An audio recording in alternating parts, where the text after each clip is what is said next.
Bom dia para quem é de bom dia, boa noite para quem é de boa noite, 93 para quem é de 93. E você está assistindo mais um Bate-Papo Mayhem, que agora, nessa nova temporada, virou o Boteco dos Magos, porque, como você está olhando, não tem mais um apresentador, né? Eu fui deposto e agora esse aqui virou uma corte gigantesca só de monstro, que a gente vai conversar com vocês. Então, antes, e o assunto de hoje vai ser louco de tudo. A gente vai falar de lua, de astrologia, de magia, de Telema.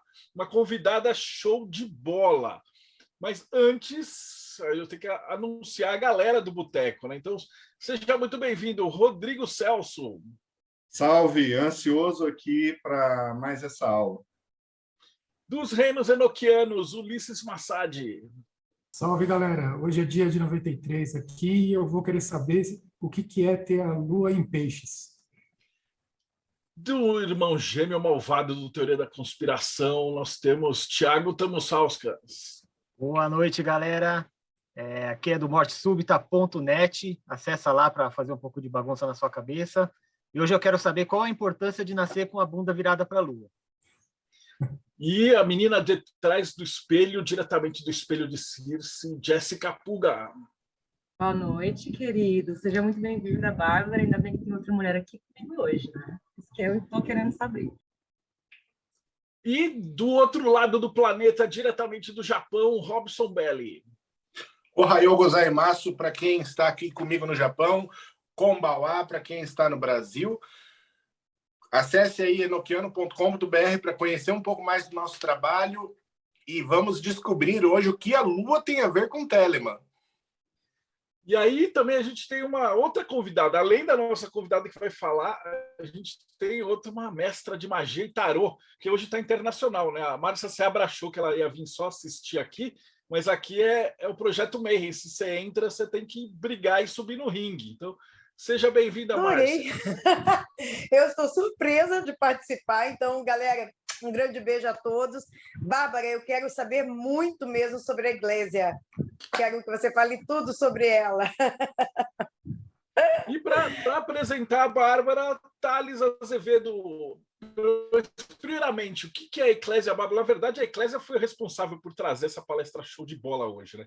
Então, seja muito bem-vindo, 93. Salve, galera, 93. Bom, a Eclésia Babylon é uma comunidade gnóstico-telêmica que atua aqui no Brasil e é uma grande honra para a gente sediar esse tipo de palestra, e que hoje é com a nossa convidada, né? Que nossa convidada é minha irmã, que é soteropolitana, taróloga, astróloga, sacerdotisa gnóstica, e com o currículo dispensa apresentações, que é a Bárbara, que vai estar falando aí hoje para a gente sobre a Lua no processo iniciático telêmico, e com certeza é um assunto que, para mim, hoje eu só fiz a brincadeirinha da apresentação, que, na verdade, hoje quem dá aula é ela. Seja muito bem-vinda, Bárbara. Como que você está? Oi, gente. Boa noite, bom dia, boa tarde, 93. Tudo ótimo por aqui em terras soteropolitanas. Bom, você sabe que antes de fazer a palestra, assim, todo mundo que chega aqui, a gente precisa perguntar quem é, de onde você veio, como você chegou até aqui, por que você não está na igreja. Estou. Se você puder falar um pouquinho, outra igreja, né? Aquela que tem hóstia, tem vinho. Não, também não. Mas, aí, tá vendo? Não adianta. Todos os caminhos vão levar para a mesma igreja, só diferenciação. Mas conta um pouquinho para a gente, como é que você começou, chegou na magia, chegou em Telema, escolheu esse caminho, né? Por que você ama falar desse assunto? Então, eu sempre fui uma pessoa mística, né, digamos assim. Como uma boa cria dos anos 90, fui uma criança totalmente mergulhada nesse universo, e assim, né, para a Igreja Católica Apostólica Romana. Quando eu era criança, fiz primeira Eucaristia, tudo direitinho. Mas sempre estava ali lendo o quê? A revistinha do João Bidu, para saber dos signos, comprando aquela revistinha Wicca, da Ed Wolfeu, sabe? Aquele clássico dos anos 90, e aquela outra revistinha Witch, que também tinha ali no iniciozinho dos anos 2000.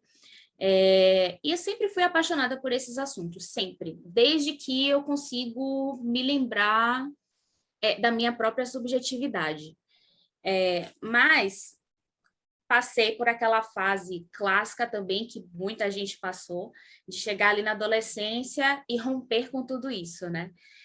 Quando eu tinha mais ou menos uns 13 ou 14 anos, eu li o Anticristo de Nietzsche, né? Totalmente aleatório. E daí, aquilo mudou radicalmente a minha visão daquele momento. E também começou a existir assim, um certo preconceito, sabe? A gente vai até falar um pouco sobre isso, sobre como certos temas ditos femininos acabam sendo discriminados. E ali na adolescência, né, com aquela fome de ser aceita, eu acabei realmente abrindo mão desses assuntos. Me tornei adulta, fui viver minha vida e deixei a rotina me engolir completamente, né? Mas ali em 2017, que foi o meu retorno da Lua progredida, a gente tem ciclos, né? A Lua ela vai caminhando pelo nosso mapa em uma das técnicas astrológicas que se chama progressões secundárias, e a gente tem o retorno da Lua progredida, mais ou menos a cada 27 anos. E observe que é uma idade bastante emblemática, a gente tem uma série de artistas, né, que faleceram com essa idade, muita gente muda radicalmente de vida ali por volta dos 27 anos, que é justamente esse movimento lunar. E eu tenho, no meu mapa, a Lua é o planeta mais dominante. E então, o meu retorno da Lua progredida foi extremamente marcante. Eu tive um grave problema de saúde, e ali eu me deparei com aquela terrível verdade de que eu tinha me perdido completamente de mim mesma. Eu olhei para a minha vida e eu percebi que a minha vida era basicamente trabalhar, né? E aí eu fui olhar para trás e perceber, tá, quais são os hobbies, quais são as paixões, né? O que eu quero perseguir de verdade? Eu já tinha comprado um tarô anteriormente, por causa da série Penny Dreadful, que é a minha série favorita. E eu fiquei completamente fascinada pela Vanessa Ives, com aquele baralho de tarô e tal. Eu falei assim, eu preciso de um baralho para mim, para chamar de meu. Eu comprei um baralho universal de Waite, que você acha em qualquer banca, né? E eu jogava de vez em quando para mim, olhava o livrinho e tal. E ali em 2017, diante, né, daquele imenso buraco existencial que ficou na minha vida, eu me lembrei, cara, a astrologia sempre foi uma das minhas maiores paixões. Oráculo, mitologia, misticismo, sempre foram grandes paixões. Então, eu vou atrás disso daí. E aí, eu comecei a trazer isso de volta para a minha vida. Muito timidamente, praticando aqui, praticando ali, descobrindo coisas e tal. Mas foi em 2019 que eu comecei a estudar tarô de verdade. O que é que eu quero dizer com isso, né? Que eu fui fazer um curso, que eu fui, de fato, aprender a jogar e tudo mais. E ali também comecei a intensificar os meus estudos de astrologia. Em 2020, com a pandemia, eu fiquei com a minha carga horária de trabalho bastante reduzida, o que me deu tempo livre para mergulhar de cabeça em tudo isso. E foi aí, nessa época, que eu resolvi abrir um perfil no Instagram para compartilhar os meus estudos, porque eu amo trocar, né? Sou uma pessoa lunar, amo trocar, amo conversar, e sou geminiana, então eu amo falar das minhas descobertas. E essa troca com as pessoas foi ficando cada vez mais intensa, mais interessante, e naturalmente esse movimento foi acontecendo, de começar a atender, das pessoas começarem a se interessar e pedirem por mais conteúdos produzidos por mim, e ali eu fui mergulhando de vez no ocultismo. Quando eu comprei o tarô de Tote, que eu peguei ele nas minhas mãos, foi ali que eu entendi que, cara, eu achei o meu mundo, né? Eu não sei nem explicar, não sei colocar direito em palavras. A minha sensação quando eu peguei o baralho pela primeira vez, quando eu embaralhei, quando eu joguei com ele, e o primeiro jogo, quando eu compro um baralho novo, eu sempre faço aqueles jogos do tipo, entrevistando o deck, né? E que ele vai te dizer mais ou menos como que você vai trabalhar com ele e tal. E eu lembro, como se fosse hoje, que o jogo me dizia o seguinte: esqueça todos os outros baralhos. Eu sou o seu baralho. E foi a partir dali que minha mente explodiu, que eu fui conhecer Telemann. Então, assim, é tudo muito recente, na verdade, né? E vem desse movimento. 2020 foi o meu retorno de Saturno, que é um outro marco astrológico muito importante.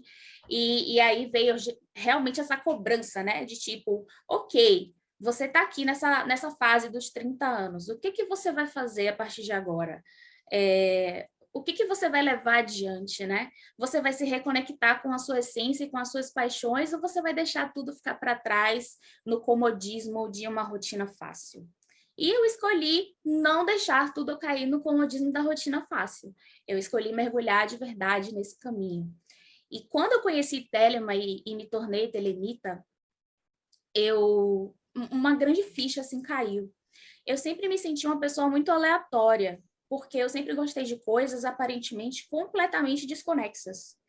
Então, eu era aquela pessoa que curtia signos, amava O Senhor dos Anéis, gostava muito de dançar, coisas totalmente desconexas, heavy metal, e, tipo, nada se combinava, e eu ficava muito naquela ali, mas, gente, como assim, né? Por que eu sou assim?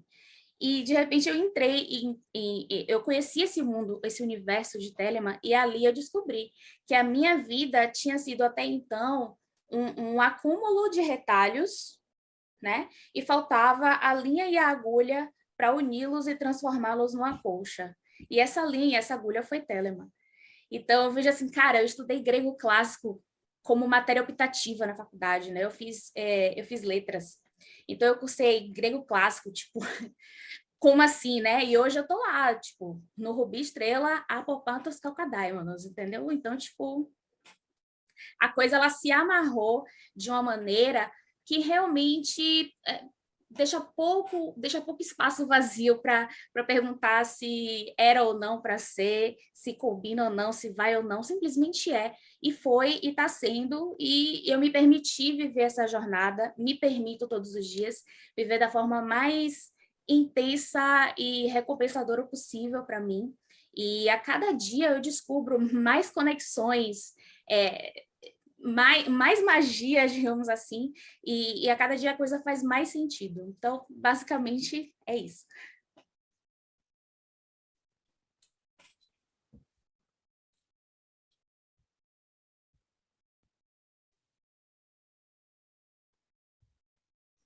Marcel está mutado, ele se mutou. Eu tinha me mutado aqui, porque eu estava prestando atenção. E você preparou, então, a apresentação para a gente. Está sentado aqui, isso, olhando. Eu achei fantástico isso, porque tipo, começou agora e falou assim, cara, eu comecei em 2019, mas eu sentei a bunda e estudei um montão e tal. Nessas semanas a gente teve aí uns casos bizarros dos fulano inventando o passado para ficar mais importante, mexendo nas cabalas, esquecendo aluno. Até no Espelho de Circe saiu um texto exatamente sobre isso. E aí você vem com uma puta humildade e falando, porra, cara, eu estou estudando, estou me dedicando, estou falando. Então eu achei fantástico. Bom, seja bem-vinda. Você está preparada? A gente está aqui para escutar. Pode dar play. Então, vamos lá. Então, pessoal, o tema que eu resolvi trazer hoje para vocês é a lua astrológica no processo iniciático telêmico. E aí, né, quem sou eu em Telema? Uma probacionista da Santa Ordem e uma sacerdotisa de uma eclésia gnóstico-telêmica, da eclésia Babylon. Babylon é a minha grande guia em todo esse processo, mas eu vou chegar lá. Por que a lua astrológica? Vocês vão entender ao longo da apresentação que, na verdade, muito é dito sobre esses aspectos lunares dentro do processo telêmico, porém, por algum motivo, ainda não houve essa conexão ou esse claro entendimento de que esses assuntos são lunares. E aí o objetivo é justamente trazer essa clareza, né, de que esses assuntos eles são lunares e de que você compreender que eles são lunares vai facilitar muito no seu processo, tanto de observar o seu próprio mapa, quanto de observar o seu processo. E aí aqui eu reduzi a Telema porque é o meu universo, né? E é o que eu tenho propriedade para falar dentro da minha vivência e dos meus estudos. Mas, na verdade, isso cabe para qualquer processo iniciático, pois todos eles envolvem aspectos lunares muito importantes. Seja as religiões de matriz africana, sejam os mosteiros budistas, em qualquer processo iniciático, você vai ter que passar pela lua antes de qualquer coisa. Mas vamos começar do começo. E aí a primeira coisa que eu quero chamar a atenção de vocês é o seguinte, como diz o meu professor, o nome não é astrologia à toa, né? A gente vive aí um fenômeno que aconteceu graças ao renascimento, né, da astrologia ali no começo do século XX, de dar muita importância aos signos, uma importância que, na verdade, não é cabível, não faz muito sentido.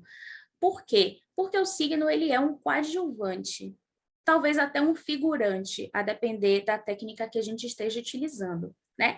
Então, a astrologia ela sai um pouco de cena ali na Idade Média, no final da Idade Média, no início do Iluminismo, né? Ela é totalmente abandonada em prol do método científico, né? E até hoje existe uma dificuldade muito grande das pessoas de compreenderem que nem tudo na nossa vida, na nossa existência, precisa caber no método científico, né? E tá tudo bem. Nem todas as coisas precisam caber dentro disso para fazerem sentido, para serem validadas. Então, a gente não pode menosprezar, desprezar um conhecimento construído ao longo de vários e vários milênios pela humanidade, como é o caso da astrologia, simplesmente por ela ser um saber diferente desse que é o padrão, né? Mas a astrologia ela some ali no iluminismo quase que completamente e ela retorna no início do século XX por conta muito assim do renascimento do ocultismo, da Golden Dawn e tudo isso daí. E a galera, ela daquela época ali, eles percebem que investir em signo dá certo, né? Lá na Inglaterra, no nascimento de uma princesa, que eu não vou me recordar o nome agora, quando ela nasceu, eles falaram sobre o Sol e o signo em que o Sol estava naquele momento, no jornal, e vendeu horrores, fez o maior sucesso, e todo mundo queria saber sobre onde está o seu Sol também no momento do nascimento. E é daí que surgem os horóscopos baseados no signo em que o Sol está, né? O que é o nosso signo? É onde o Sol está no zodíaco no momento em que a gente nasceu. Mas ele é uma simbologia dentro de diversas outras. E como eu falei anteriormente, os signos eles não são tão importantes assim, né? Quando a gente começa a mergulhar na astrologia, a gente percebe essa grande verdade.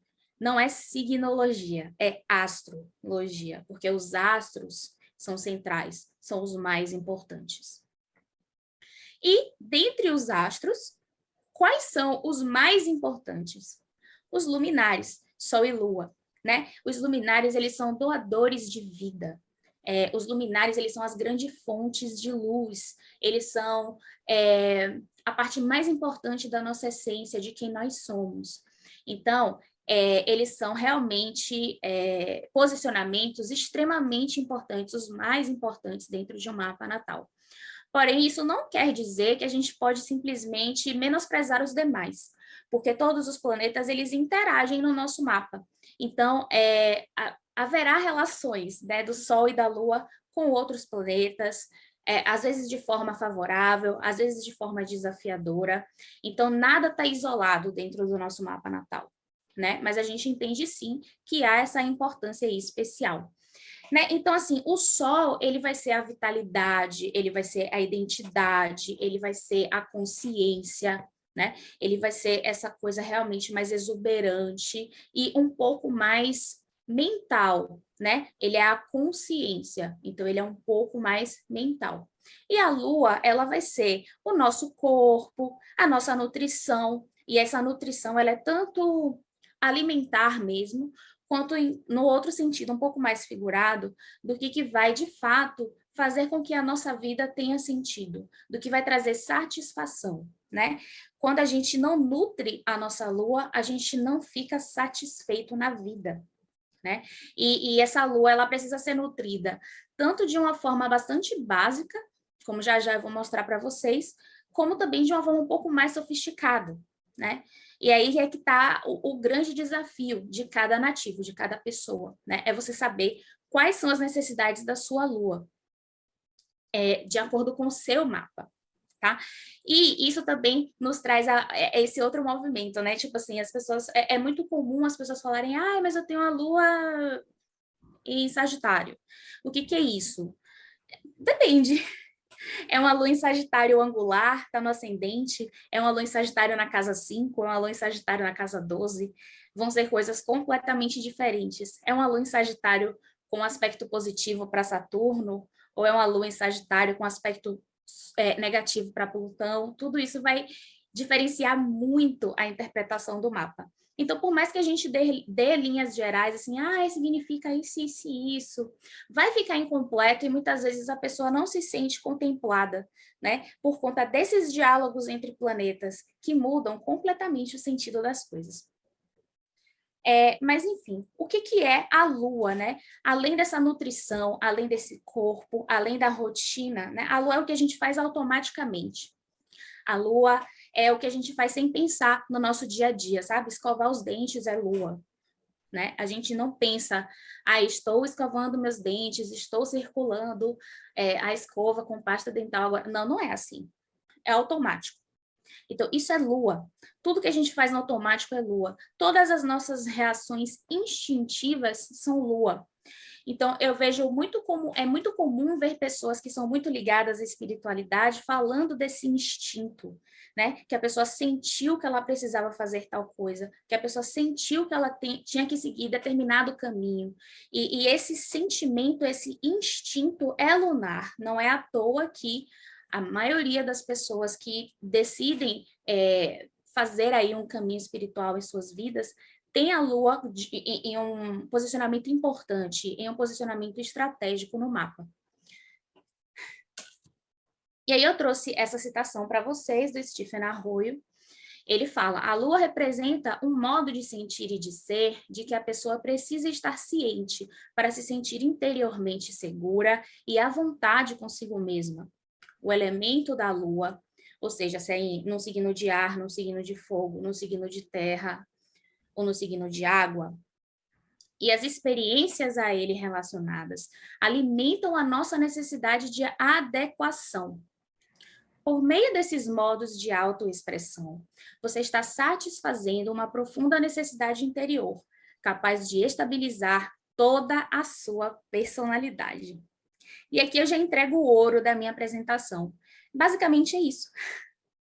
Você não tem como fazer absolutamente nada e ser bem sucedido em nada na sua vida, de maneira a te trazer aquela verdadeira satisfação se a sua lua não estiver bem. Então, de repente, você ganhou muito dinheiro, você tem muito prestígio, as pessoas te acham o máximo, mas você não tem esse sentimento dentro de você de satisfação, né? E aí, essa ausência de satisfação provavelmente está relacionado a algum aspecto da sua lua que não está sendo atendido no momento. Tem uma pergunta, né? Bem, para pegar o gancho do que você está falando, a gente pode dizer, então, que a Lua pode dar uma boa pista sobre a sua verdadeira vontade? Exatamente. Ou, pelo menos, a como conseguir realizá-la. Porque, às vezes, a pessoa ela tem até clareza, ela já chegou no ponto em que ela tem clareza sobre sua verdadeira vontade. Porém, ela não sabe como chegar lá. A vida sempre engole essa pessoa, né? Então, ela vai e volta, vai e volta, vai e volta, e não consegue engrenar no caminho.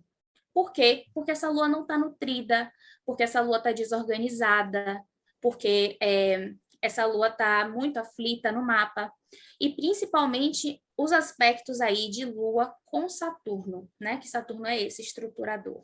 Então, às vezes, a pessoa ela tem um aspecto difícil de lua e Saturno, e aí ela não consegue, né? E quando ela tem sob controle, quando ela sabe disso, né? Quando ela sabe, conhece o próprio mapa, viu isso, ela consegue buscar estratégias para tentar vencer essa dificuldade. Nossa, eu achei esse slide extremamente poderoso, essa informação que você deu para a gente agora. Mas eu não entendi direito essa relação com Saturno que você falou. Você poderia explicar um pouquinho mais? Sim, Saturno, ele é um planeta que vai falar muito sobre estruturação, né? Sobre responsabilidade, sobre maturidade, sobre trabalhar para fazer a coisa acontecer, né? Não é à toa que Saturno é extremamente importante em Telema, inclusive há ordens, né, de Saturno, porque não tem como você alcançar esse caminho da sua verdadeira vontade, do conhecimento de si, do cuidado de si, inclusive, se você não tem estruturação na sua vida. Não é à toa que o universo vem ali nos arcanos maiores trazendo Saturno, né? A gente tem aquela explosão do Sol, né? As crianças do novo Aeon e etc. Mas, se você não estruturar, se você não entender que mesmo dentro da sua liberdade telêmica existem limites, existem regras, existe responsabilidade, você não sai do lugar. E isso em qualquer coisa, qualquer assunto da sua vida, né? Em qualquer assunto da sua vida, você vai precisar ter essa clareza. E muitas vezes, quando a pessoa tem um aspecto difícil entre Lua e Saturno, isso não acontece na vida dela. Por quê? Porque a Lua é o que a gente faz automático. Ela está brigando com Saturno no mapa. Então, ela faz automático o contrário do que Saturno quer. Saturno quer estruturar, a Lua vai lá e bagunça. Saturno está tentando fazer uma coisa bem responsável. A Lua vai lá e faz tudo no automático, fala tudo errado, não interage de uma forma bacana com as pessoas e derruba todo o esquema desse Saturno. Né? Então, quando esses dois planetas eles estão em conflito, a pessoa realmente vai ter que se esforçar bastante para trazer uma harmonia possível para os dois, a fim de conseguir realizar seus projetos. Né? Já quando a pessoa tem um bom diálogo, né, tem um bom aspecto ali entre Lua e Saturno, as coisas facilitam muito, porque ela vai lá e estrutura com Saturno, e com um pouquinho de esforço, essa estruturação se torna automática com a Lua. E a pessoa passa a fazer aquilo como uma parte da rotina dela e ela vai embora. Tudo bem? Deu para entender? Eu sim, tem uma outra pergunta. Assim, estou adorando a palestra e eu só queria fazer uma pergunta bem básica, porque eventualmente essa palestra vai cair em alguém que está pesquisando sobre Lua. Uhum. E a pessoa não sabe nada de Telema e não sabe nada de verdadeira vontade. E aqui no Mayhem nós já fizemos várias palestras sobre verdadeira vontade. Aí eu queria saber a sua opinião, assim, bem rapidamente, sobre o que é, na sua opinião, a verdadeira vontade. Difícil, hein? Então, a verdadeira vontade é a missão, né? É a missão, é aquilo que é tão intrínseco, é tão interno, é tão necessário para você, que você precisa realizar aquilo na sua vida. E quando você descobre o que é isso, né? O que é isso que é tão importante, que é tão essencial, que reverbera tanto comigo, às vezes a pessoa ela dá sorte, ela sempre soube, né? E às vezes ela precisa traçar um caminho muito duro para descobrir. E quando ela descobre essa verdadeira vontade, quando essa verdadeira vontade vem à tona, né? Tipo, a minha missão é essa, eu vim para esse mundo fazer isso, eu sou bom nisso e eu ajudo as pessoas quando eu faço isso, né? E o universo conspira ao meu favor quando estou fazendo isso, né? Ela tem uma vida muito mais feliz, muito mais completa, né? Então, na minha visão, a verdadeira vontade é isso, é esse mistério para algumas pessoas e essa obviedade para outras pessoas daquilo que você nasceu para fazer e que você pode até tentar fugir, mas aquilo retorna.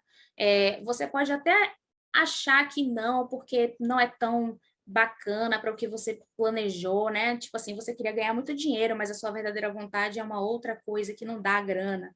Mas chega um determinado momento que você percebe que você, seguindo aquilo, é que você de fato vai encontrar a felicidade e que você vai trazer um impacto para a sua comunidade, porque eu concordo muito com o Rodrigo Vignoli, que inclusive fez a palestra aqui sobre esse tema, quando ele diz que essa verdadeira vontade, ela tem sim que trazer um impacto para a sua comunidade, ela reverbera, é natural, né?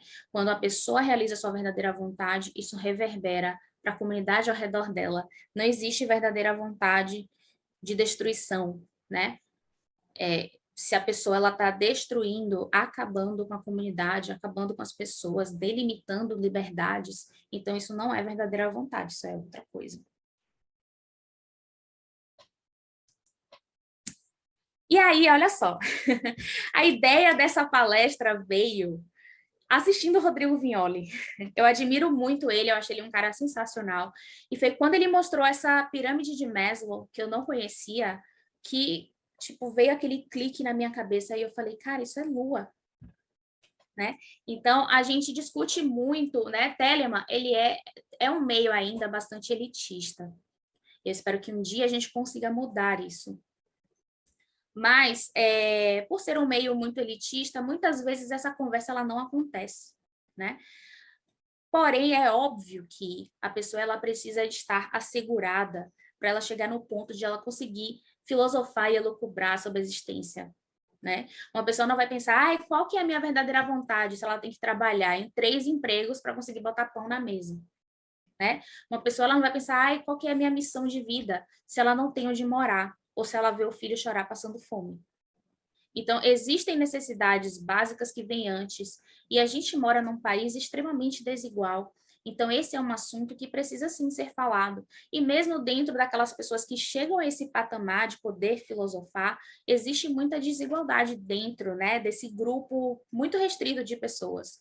Então, vai ter gente que vai herdar uma grana, como era o caso do próprio Crowley, e tem pessoas que têm que ralar muito para conseguir ter seu sustento e que vão chegar em casa exaustas e ainda ter que fazer banimento e etc., escrever no diário. E isso é extremamente difícil, né? Então, não tem como a gente equalizar, colocar todo mundo ali, né? Eu lembro muito de uma charge que tinha muitos anos atrás da igualdade, né? A igualdade é você dar uma caixa para cada pessoa, não importa a altura dela, para que ela consiga observar atrás do muro. Só que o cara baixinho, ele sobe na caixa, não adianta nada. E o cara altão, ele nem precisa da caixa, mas ele vai lá e sobe assim mesmo. E o que é equidade, né? É o cara que é altão e que não precisa da caixa, dá a caixa dele para o baixinho empilhar e conseguir enxergar também. Então, a gente está muito distante disso ainda. A gente está muito distante das pessoas terem um mínimo de dignidade para poderem pensar sobre sua espiritualidade.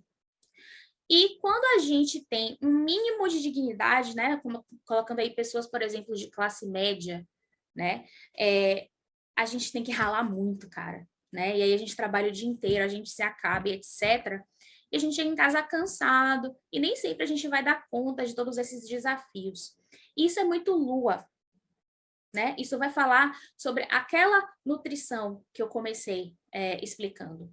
Então, quando a gente quer muito fazer uma coisa, mas a gente simplesmente não tem força física para isso, o nosso sol está um pouquinho apagado, que é a vitalidade, né? E a nossa lua, ela está agindo ali no automático e a gente não está tendo possibilidade de pensar sobre as coisas mais sofisticadas da vida. Então, a gente tem que pensar muito sobre isso, sobre essas questões lunares que deveriam ser universais. Todo ser humano deveria ter, né, acesso à base da pirâmide, à fisiologia, à segurança, para que ela pudesse pensar as demais. Toda pessoa deveria ter acesso a relacionamentos saudáveis ou a ter condições emocionais de perceber quando aquelas relações não são saudáveis, para que ela possa ir subindo nessa pirâmide, até ela chegar lá em cima na realização pessoal, que é descobrir verdadeira vontade, que é colocar essa verdadeira vontade para jogo, que é para ter oportunidades de trazer isso à tona. Então, até ela chegar lá em cima no azul, é bastante chão, é difícil. E aí, a gente tem que lembrar que a sofisticação, ela precisa de flexibilidade. Não tem como a pessoa ser sofisticada se ela não é flexível, né? Se essa pessoa ela é intransigente, inflexível, ela deixa de ser sofisticada. A sofisticação mora, né, nessa habilidade de ser criativo, de ser inventivo, de enxergar novas soluções, de conseguir ver além do óbvio, né? Essa é uma habilidade bastante sofisticada, né? Sofisticação é sofisticada. Enfim, essa é uma habilidade bastante refinada que a pessoa ela precisa trilhar um longo caminho até ela achar. Então, para ela chegar lá na flexibilidade, ela precisa da lua primeiro. E aí é por isso que a lua ela é tão importante. Sem a lua, a gente não chega no sol. Simples assim, ponto final. Se você não nutre a sua lua, se você não resolve a sua lua, você não vai encontrar essa motivação, essa verdadeira vontade, essa coisa intrínseca, essa missão de vida. Você não chega lá. Simplesmente não chega. Você morre atrás ali na rotina, na repetição, na falta de percepção fina, na falta de tempo e de energia para ser criativo, né? Tudo fica ali paradinho. Pergunta. Bárbara, eu queria que você aproveitasse esse momento para esclarecer uma passagem do livro da lei que eu vejo que é muito mal usada e espalhada por aí. E eu acho que essa oportunidade é perfeita. É aquele trecho do os escravos servirão. Ela é muitas vezes usada como uma forma de elitismo mesmo, Uhum.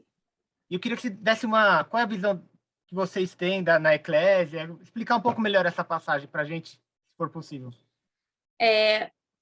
Os escravos servirão. Pode ser um pouco cruel, né? A gente tem que separar bastante aí de quem que a gente está falando, de que contexto é esse, né? Quando a gente está falando do livro da lei, a gente está falando das pessoas que já estão ali bem perto do topo da pirâmide, né? Então, essa pessoa, ela já teve uma condição, ela tem a base da pirâmide garantida e ela está trilhando o caminho mais refinado nesse momento. Então, se essa pessoa ela tem a condição financeira, a condição energética, a condição de vida, a condição emocional de trilhar esse caminho espiritual, ela chega num ponto no qual ela pode escolher, sim, se ela vai continuar servindo ao automatismo de uma lua mal resolvida, ou se ela vai deixar de servir essa lua mal resolvida, de lutar contra essa verdadeira natureza dela, para ir atrás da verdadeira vontade. Porém, a gente não pode, de maneira nenhuma, perder o horizonte e cobrar de uma pessoa que não tem a menor condição de que ela pare de servir, né? Como é que uma pessoa que sai de casa 4 da manhã para pegar 3 transportes para chegar no trabalho, trabalhar o dia inteiro, voltar, mais 3 transportes, chegar em casa 10 horas da noite, às vezes até meia-noite, porque depois ainda vai para uma faculdade. A gente não pode exigir dessa pessoa que ela não sirva, né? Pare de servir ao sistema, não é tão simples assim. Então, a gente tem que entender que é muito fácil, de um contexto socioeconômico alto, a pessoa olhar de lá de cima e dizer: os escravos servirão, você está aí porque você quer. E a gente sabe que não é assim. A gente sabe que tem gente que vai ralar muito e que, infelizmente, não vai ter a oportunidade de chegar lá no topo, no triângulozinho azul da pirâmide. Então, assim, eu vejo dessa maneira.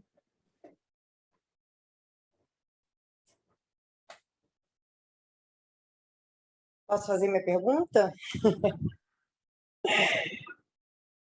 Bárbara, a questão que você falou sobre a Lua sempre, né, vem antes do Sol, e isso a gente pode constatar no tarô, né, na carta 18, vem antes da 19, e também na árvore da vida, quando você faz o caminho de ascensão da árvore. A gente sai de Malkuth, de Exode e Tiferet, vamos pegando aí pelo caminho da pomba.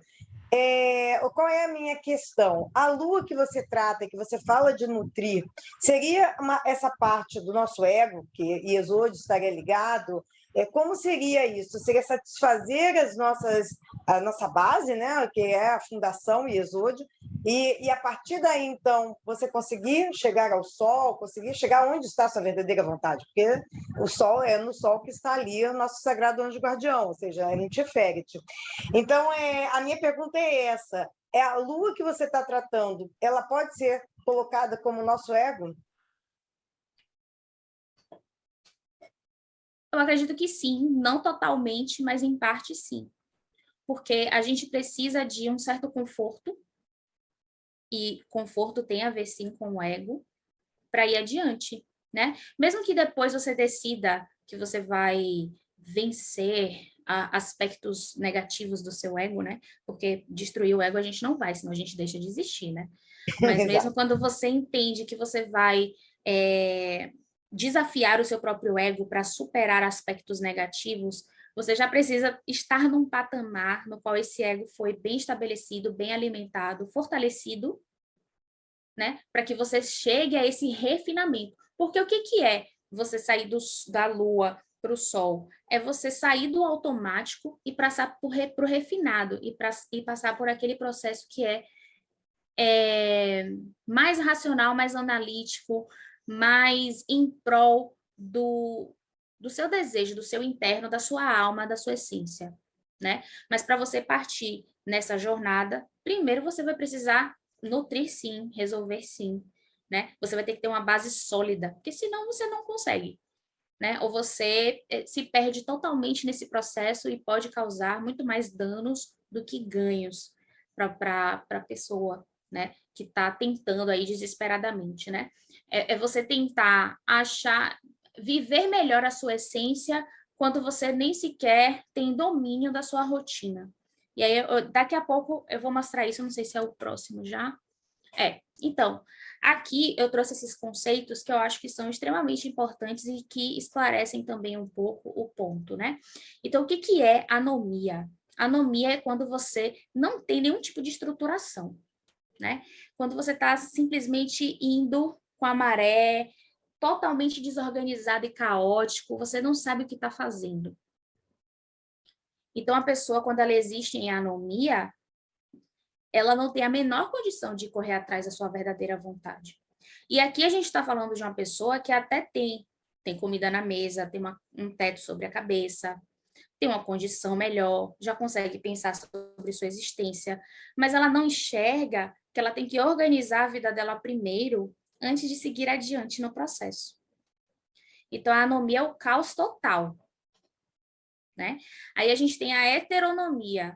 A heteronomia é quando você vive a vontade dos outros, que, infelizmente, é a realidade da maioria das pessoas, né? E aí a gente pode até jogar um escravo e servirão a depender de qual extrato social a gente está falando, né? Então, é aquela pessoa que, às vezes por falta de consciência, mas muitas vezes por comodismo, simplesmente vai com a maré.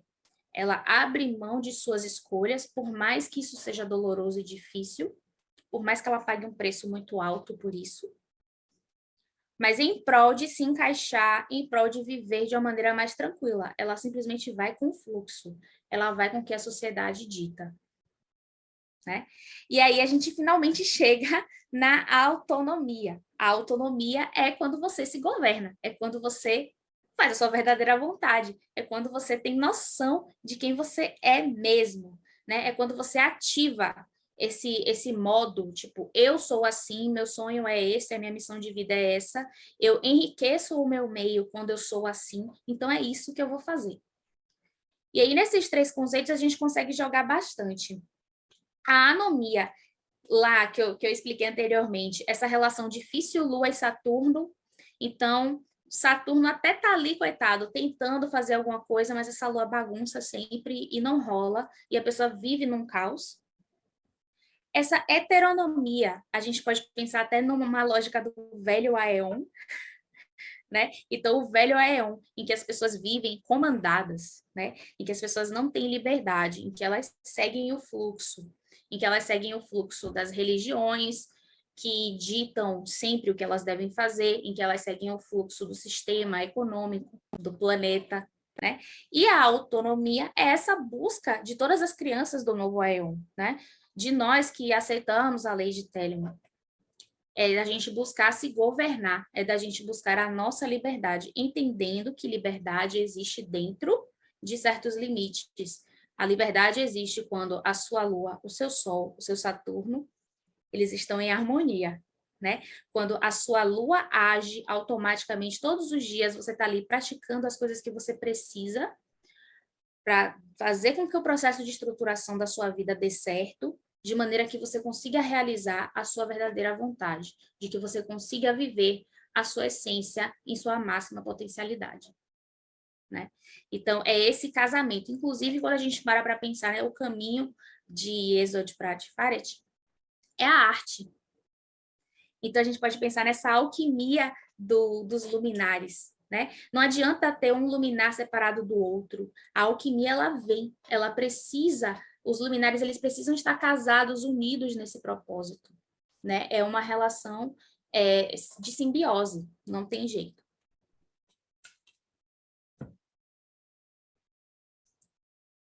Pois não. Deixa eu aproveitar a tua pergunta, aliás, a tua explicação, Bárbara, e fazer uma pergunta.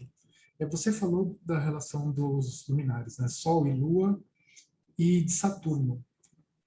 Para alguém leigo que está assistindo a palestra, e vamos supor que ele tem um mapa astral dele ali, você vai explicar isso mais para frente, ou Ou como é que a pessoa olharia para o mapa e saberia se esses astros estão numa posição favorável ou não, para que ela possa tomar alguma atitude? Bom, é bom. A primeira coisa é a pessoa observar em qual casa está, né? E aí vai descobrir qual é o assunto, né? Então, se o planeta está na casa 1, na 2, na 3, na 4, enfim, até a 12, né? Qual é a casa? Então, qual é o assunto daquele planeta? É a primeira coisa. E a segunda coisa é observar se tem uma linha azul ou uma linha vermelha entre eles. Normalmente é azul e vermelho, né? Azul para um aspecto mais harmônico e vermelho para um aspecto mais desafiador. Se for um aspecto harmônico, a pessoa tem que ter cuidado para não se acomodar, né? Porque as coisas acontecem com mais fluidez e facilidade, né? A rotina ela se acerta meio que sozinha e a pessoa fica ali no automatismo.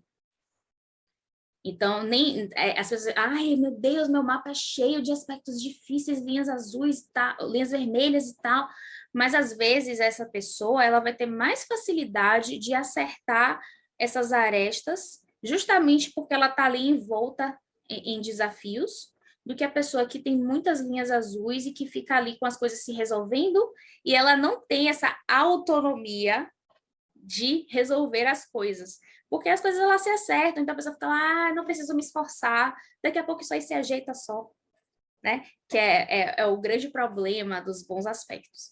E se a pessoa tiver uma linha vermelha ali entre os planetas, que é o aspecto mais desafiador, a vida vai propor situações nas quais essa pessoa não vai ter como fugir, ela vai ser obrigada a lidar com essa dificuldade entre o que faz automático e a estruturação, né? Lua e Saturno. E aí ela vai ter que ir dançando aí nessas experiências até ela conseguir entender onde é que isso se alinha, que tipo de estruturação vai funcionar para essa rotina, para essa lua. E aí, realmente, para uma pessoa que não entende muito de astrologia, fazer isso sozinho é um pouco difícil, né? Porque são muitas variáveis em jogo. Mas é um bom começo, sim, você pegar um bom livro, como, por exemplo, esse aqui, que é bem acessível, da Cláudia Lisboa. Os astros sempre nos acompanham, eu acho ele bem acessível, bem facinho de ler, né? Não é um astrologuês tão difícil. Você já pode olhar qual planeta está em cada casa, o que os aspectos harmônicos ou desafiadores significam, e já ir tendo alguns insights até que ela tenha condições de fazer uma consulta com um astrólogo. E aí eu coloquei aqui a fotinho desse livro. Esse é um livro que está esgotado. Ele é bem difícil de achar, mas ele é maravilhoso. Os Luminares, de Liz Green e Howard Sasportas. A Liz Green fala da Lua e o Howard Sasportas fala do Sol. Isso são palestras, aulas, né, masterclasses que eles deram. E o livro é muito bom. E eu tirei várias informações desse livro. E aí eu recomendo fortemente a leitura para quem se interessar mais por esse tema. É também bastante acessível à linguagem, uma pessoa que não estuda astrologia consegue ler. E aí eu já começo aqui com uma citação. Então, a tríade de divindades lunares reflete uma experiência humana arquetípica, projetada na lua física do céu. O corpo representa uma importante dimensão dessa experiência, refletindo as fases da Lua em seu próprio padrão cíclico de desenvolvimento e mortalidade, né? Porque a Lua, ela morre e renasce. As divindades lunares regiam, além do ciclo anual de vegetação, o ciclo humano do nascimento e da morte. Como a lua mitológica rege tanto os instintos quanto o domínio orgânico do corpo, essas divindades costumavam ser femininas. Todos nós nascemos de um corpo de mulher e dele recebemos nosso primeiro alimento. O ciclo lunar era chamado de Grande Ronda, refletindo uma ligação com o destino e com a incessante repetição, né? Lembra do que eu falei? É lua, é repetição, é automatismo, é aquela rotina do dia a dia. Todas as coisas mortais estão sujeitas a algum ciclo, mais universal do que individual, já que os indivíduos morrem, mas as espécies continuam e se regeneram. E aí a gente pensa, né? O corpo em Telemann. Esse é um assunto que eu estou até bastante feliz que eu estou vendo ser mais discutido, né? Recentemente as pessoas começaram a falar mais, né, sobre o corpo em Telemann. Porque todo o corpo é o grande veículo de vivência espiritual. Eu tenho até uma colega que ela fala, né, que ela considera o naipe de ouros do tarô bastante espiritual, porque é matéria. Não adianta, né, a gente ficar só pensando, no inefável, no inatingível. A gente quer viver aqui e agora, gente. E se a gente quer viver aqui e agora, a gente vai viver com o nosso corpinho, né? Não adianta a gente tentar ficar só na cabeça, só no astral. A gente precisa experimentar o material também. A gente precisa desfrutar das experiências. E o que é um ritual se não for uma experiência corporal da nossa espiritualidade, né? Os resultados que a gente tem normalmente são físicos, né? Seja porque a gente teve sensações durante um ritual bem-sucedido, né? Arrepio, choro, tremor, etc. Seja porque a gente conquistou algo que a gente fez aquela magia para conquistar. Passou num concurso, enfim, né? Conseguiu um novo relacionamento bacana, um novo emprego melhor. Então, é sempre matéria. E a gente tem que ter essa consciência. E o que é o corpo? O corpo é lua. O corpo é lua e ascendente. Então, a lua, ela vai ter esse processo extremamente importante. Ela vai dizer como que o seu corpo se nutre. Depois eu coloquei um slide dando alguns exemplos para vocês entenderem melhor isso. De que nutrição é essa que eu estou falando. Mas é o nosso corpo que manda em todo esse processo. E aí, não é à toa que a primeira coisa que a gente vai fazer no probatório da Astroagento, por exemplo, é treinar nosso corpo. Então, a gente vai fazer asana, né, que são as posições fixas, que a gente tem que ficar um tempo, educar nosso corpo, aquelas posições. A gente vai fazer respirações, todos os exercícios, até os próprios rituais, os banimentos, né, que a gente tem que ficar girando, se mexendo, desenhando coisas no ar. Enfim, é tudo muito físico. E é a primeira coisa que a gente faz. Por que é a primeira coisa que a gente faz? Porque se a gente não dominar o nosso físico, a gente não consegue chegar lá no mais sofisticado. Não adianta você ir lá para o ritual mais mental que existe, ou mais sofisticado, que tem mais ferramentas e mais linguagens, se o básico, que é você conseguir ficar numa determinada posição durante um determinado tempo para fazer aquela cerimônia, você não consegue. Então, todo mundo começa desse treinamento do corpo, né? E aí a pessoa diz, eu tenho muita dificuldade de entrar num estado alterado de consciência, o que é que eu faço? É sempre uma experiência física. Corra até a exaustão, né? Faça um jejum. Então, sempre são recomendações físicas. Então, o nosso corpo, ele é extremamente essencial nesse momento, nesse início de jornada. Ele vai ser importante sempre, para sempre, né? Porque o nosso corpo é o veículo. Mas, sobretudo no início, nesse primeiro treinamento, ele é essencial. E observe como facilitaria a vida das pessoas se as pessoas soubessem da sua própria lua, né? Um pouco melhor. Então, tipo assim, eu sei que eu tenho a lua no signo de Câncer. Então, eu sei que eu vou ser uma pessoa muito emotiva, ligada à família, etc. Né? Essa lua está na casa 5. Então, todos os meus prazeres, todos os meus talentos vão estar relacionados intimamente às minhas emoções. E vão estar relacionados provavelmente ao meu lar ou à minha família, de alguma maneira. E aí, se eu tento me separar disso, eu torno minha vida muito mais difícil. Se eu sei que a minha lua precisa disso e eu quero domar é péssimo, mas não consigo pensar numa palavra melhor, esse meu corpo, eu sigo nessa lógica do que é melhor para essa lua, né? Do que satisfaz essa lua, para que eu consiga chegar nesse estado em que o meu corpo está bem o suficiente, emocionalmente, fisicamente, para entrar nesse treinamento bastante duro, que é a Santa Ordem, e que eu acredito que são diversas outras ordens iniciáticas. Pois não. Mais uma intervenção aqui, porque é muito interessante esse assunto, vai surgindo pergunta na cabeça. Você comentou agora da relação da Lua com a materialidade, com o corpo, né? E aí me fez pensar uma coisa, que na alquimia a gente tem a questão do mês filosófico, que é você faz uma operação seguindo o calendário lunar. Quando você faz da lua nova, terminando na lua cheia, você vai fazer uma tintura, por exemplo, de erva cidreira. Se você começa ela da lua nova e termina na lua cheia, os efeitos dessa tintura são mais físicos. Então, tipo, é aliviador de cabeça, aliviar sintomas da TPM, melhorar o sono, etc. Mas se você faz com a mesma tintura da lua cheia para a lua nova, os efeitos são mais espirituais. Então é mais alguma coisa mais ligada com o planeta daquela erva, se eu não me engano, não sei qual que é agora, da erva cidreira. Acho que é Júpiter. Mas enfim, quando acaba na lua cheia é mais físico, quando acaba na lua nova é mais espiritual. Eu queria saber se você pode também falar um pouquinho sobre as fases da lua e a influência delas sobre nós.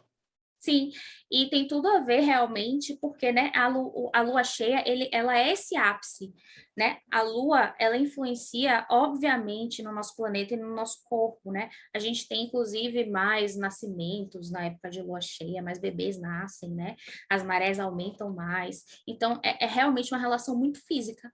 E na fase nova da lua, ela tem um aspecto que vai ser um pouco mais interior, por isso talvez espiritual, né? Porque ela vai falar de transformações e ela vai trabalhar nos bastidores, porque quando ela aparecer, quando ela se iluminar de novo, ela já vai trazer uma novidade. Mas lá na frente eu tenho um slide sobre isso. E aí a gente tem o problema da demonização do corpo, né? Que a gente vive numa sociedade cristã. E a sociedade cristã, ela demoniza os corpos. E ao longo de séculos desse processo, a gente se tornou vítima realmente dele. E é muito difícil a gente sair dessa lógica, e é muito importante que a gente saia dessa lógica. E dentro de Telemann, a gente celebra o nosso corpo, né? A gente celebra o nosso corpo e os prazeres que ele provoca. Então, é bastante importante que a gente esteja o tempo todo atento e disposto a essa desconstrução desse demonizar do corpo, que a gente entenda que nosso corpo não é feio, não é sujo, não é terrível, não é essa coisa que você tem que carregar por aí. O nosso corpo somos nós, né? Nós somos os nossos corpos. É uma parte extremamente importante da nossa vida, de nós mesmos, e é o nosso veículo de realizar absolutamente tudo. Pois não. Oi, Bárbara. Tem uma questão aqui para trazer para a gente pensar um pouquinho, quero saber sua opinião. Pensando sobre essa coisa da lógica do corpo, e você mencionou algumas vezes como todo esse processo dentro da Telemann é um trabalho, né, que envolve comprometimento, e pensando sobre esse lugar da mulher e como a mulher abriu muitos espaços para ela dentro dessa pirâmide, né, recentemente, aqui a Pele a Fogo, e acho que a gente acabou chegando num lugar onde nós mesmas, mulheres, a gente está tentando se conhecer esse corpo, experimentar tudo que ele nos dá, todas as nossas emoções, e ao mesmo tempo segurar todos aqueles níveis da pirâmide ali, né? Porque além de responsável, muitas vezes, pela casa, pelas coisas, pela vida da organização financeira, e vai chegando num lugar onde eu acho que a mulher moderna, assim, eu vejo muito sobrecarregada também, de uma certa forma, né? E eu queria muito saber a sua opinião, sua visão sobre uma mulher que vive todas essas coisas e que anda com todas essas coisas na corda bamba, que é essa experiência para você, e se você tem dicas para falar sobre outras mulheres, sobre esse processo, assim, de carregar tanta coisa. É realmente bastante delicado, né, para nós mulheres, porque é tudo muito mais difícil. A gente tem outras camadas, e é muito importante, é um dos motivos, né, pelos quais não se fala em lua. Eu tenho plena convicção disso, né, porque a lua foi associada ao feminino, historicamente, por a mulher ter também seus ciclos muito, muito próximos aos ciclos lunares. E por conta da demonização da mulher e da submissão da mulher, né, pelo patriarcado, pelo capitalismo, né, o início da propriedade privada, etc., a gente não teve direito a essa exploração. E como muitos desses grandes ocultistas são homens, em sua maioria são homens até hoje, a gente tem pouquíssima literatura sobre isso, né? E é uma coisa que eu bato muito na tecla. Eu tenho a sorte de ter uma instrutora na Santa Ordem, e a gente conversa muito sobre isso, né? Sobre as questões do feminino, sobre não tem ninguém falando sobre esses assuntos, de como a gente precisa falar com urgência, e eu acho que só vai mudar com as mulheres ocupando os espaços. Então, a gente vai precisar pensar o que é ser uma mulher em Telemann, né? O que é viver as demandas de Telemann sendo mulher? O que é viver as demandas de Telemann tendo ciclo menstrual, sentindo cólica, TPM, menopausa, sendo mãe, etc. E só mesmo mulheres diversas, né? De diversas sexualidades, de diversas visões de mundo, se colocando mesmo para a gente ir pensando essas questões juntas. Do meu ponto de vista, a exploração lunar, ela acaba tendo um plus para a mulher, porque ela também vai falar do nosso ciclo natural, físico, né, fisiológico, e ela também vai falar da questão de maternidade, né? Então, para todo mundo, a lua é a própria mãe, né? Mas para as mulheres também é o seu ser mãe, e aí a gente tem as implicações, né? Quero ser mãe, não sou maternal ou não sou, quais as consequências disso? Então, são diversas questões que surgem, né? Estou grávida, como vou continuar com o meu processo dentro de uma ordem iniciática? Realmente só com outras mulheres surgindo para a gente debater essas questões, né? Quanto mais mulheres ocuparem esse espaço, aparecerem e colocarem essas questões para jogo, mais interessante eu acho que o debate fica.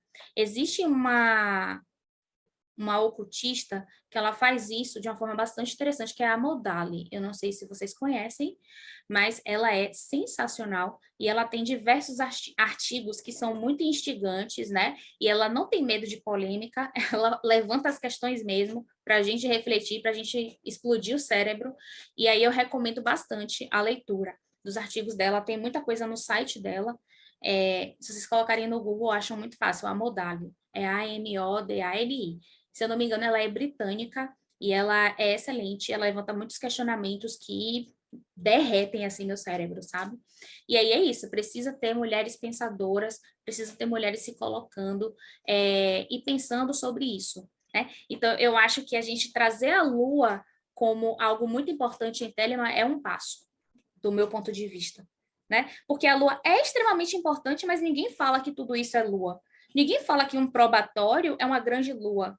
É você conhecendo a sua lua, é você nutrindo a sua lua, é você entendendo a sua lua. Se a gente soubesse, seria muito mais fácil, né? Então, assim, eu sei qual é a minha lua. Isso facilita demais um processo probatório. Eu sei que eu preciso desse tipo de nutrição, eu sei que eu preciso da troca, eu sei que eu preciso da emoção, eu sei que eu preciso da estrutura, né? Então, quando a gente sabe qual é a nossa lua e como ela funciona no nosso mapa, esse probatório, que é um processo que pode, te tirar muito do sério, acaba ficando mais suave. Eu não sei se eu respondi, mas é porque realmente é algo muito aberto ainda, também na minha cabeça, eu acho que na cabeça de todas as mulheres que estão no meio ocultista e que estão em Telemann. Adorei sua resposta, e é por aí mesmo. A gente está descobrindo junta, né? Como que a gente vai fazer. Pois não, Robson. Parabéns pelo que eu ouvi até agora, palestra fantástica. Eu queria abordar e parabenizar o tema que é muito pouco tocado a respeito da demonização não só do corpo, mas da matéria em si como um todo, dentro do meio ocultista. Há uma demonização muito grande da questão material dentro do ocultismo, não só relativo ao corpo, mas também relativo a todas as outras questões do aspecto mais mundano da vida, que dão suporte a esse aspecto mais elevado. Eu acredito que você está indo numa direção muito acertada com relação ao seu estudo, ao seu trabalho, parabéns. E eu acredito que realmente esse problema da demonização não é só do corpo, mas da matéria em si como um todo, né? Dessa questão material como um todo é demonizada dentro do ocultismo. Parabéns pelo seu trabalho, estou achando fantástico. Obrigada. Thales? Bárbara, eu vou aproveitar e colocar aqui só alguns comentários, só porque uma das perguntas aqui eu perdi qual foi o contexto, então eu vou até pedir para a pessoa refazer. Foi a Freis 333 que colocou a posição de Lua e o signo qual o impacto. Desculpa, eu perdi o momento que você perguntou, então não sei qual foi o contexto. Se puder explicar de novo, aí eu mando aqui para a Bárbara no final. Aproveitar, já que eu fiz a interrupção, colocar aqui que a gente está com vários elogios aqui.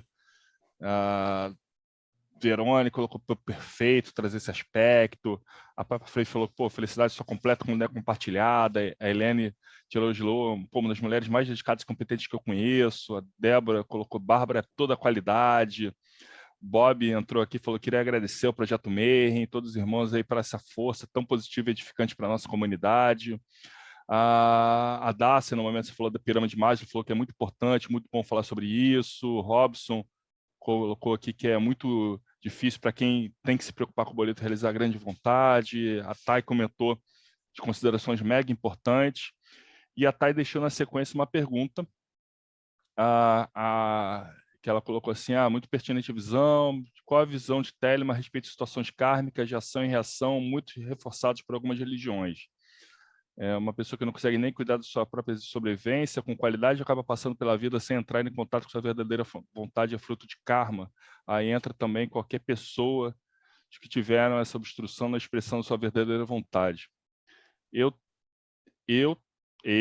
pessoalmente tenho uma opinião que eu acho um negócio, uma covardia falar com alguém que a pessoa não está fazendo alguma coisa porque é o karma dela. Mas aí a pergunta é para você, então eu tipo, deixo para você está num perguntar. relacionamento abusivo porque a sua aura, não sei o que lá. Ai, gente, não. Eu acho horrível esse tipo de... E aí, eu acho que não tem nada a ver com Telemann, inclusive. Não, simplesmente não combina. Né? Cada estrela brilha por si só, a estrela não deixa de brilhar, o sol não morre, então não tem karma. É basicamente isso. É aqui e agora. Até onde eu saiba, isso é sempre um ponto que é importante, que assim, Crowley sempre tem uma nota de rodapé escondida em algum lugar, que alguém vai puxar daquela edição de 1948, que só saiu 2 livros, mas até onde eu sei, nem ele coloca nada, oficialmente, acho que em Telemann não tem nada a respeito disso, só seria só... individual mesmo, de cada um, né? Mas aí eu acho que deixa a sua resposta... eu acho que não tem nada a ver, karma e Telemann. Eu acho que existe sim uma culpabilidade cristã embutida aí, ou uma justificativa da sociedade para a desigualdade, para o fato de que, por mais que você lute, você não vai alcançar certas coisas. Então, ao invés da gente dizer é porque a gente vive num sistema em que precisa ter muita gente na base da pirâmide, eles vão lá e dizem, não, é por causa do karma. Meu pensamento é esse. E aí, aproveitando, só que você puxou do papel da mulher, tem um texto, tem um artigo do Parsons, em que ele comenta, é um artigo que ele está comentando sobre algumas decepções e constatações que ele teve.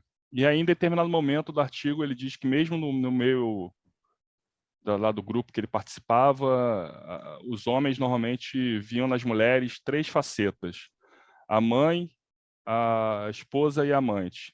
Da mãe, eles queriam que ela fosse superior para poder cuidar deles, da mulher, da esposa, que ela fosse inferior para eles poderem subjugá-las, e da amante, que elas fossem iguais para que eles pudessem enganá-las. E que ele acha que ele é um problema da... E tudo isso é a lua no mapa do homem, tá? Inclusive. Esse é um ponto que ele colocava. E aí queria colocar como é que você vê isso dentro não só de Telemann, mas também que você até comentou que de fato você tem poucas, acaba sendo muito destacado sempre um certo arquétipo, um estereótipo de autores, e outros acabam ficando no ostracismo. Aí eu acho que me veio à mente esse artigo do Parsons, e aí ver sua opinião, o que você concorda, se você acha que ainda é assim, é uma coisa que a gente melhorou, não... Eu acho que melhorou sim, mas que é tudo muito recente, né? A gente não pode perder de vista que o movimento feminista estruturado e a conquista das mulheres de seus primeiros direitos, né?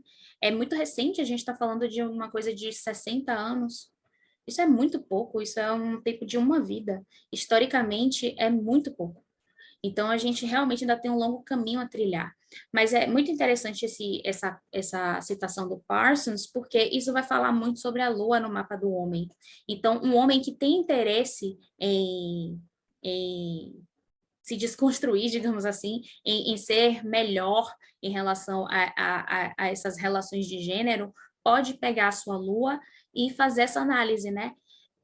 Que tipo de mulheres entram na minha vida? O que eu espero dessas mulheres? Porque isso é lua.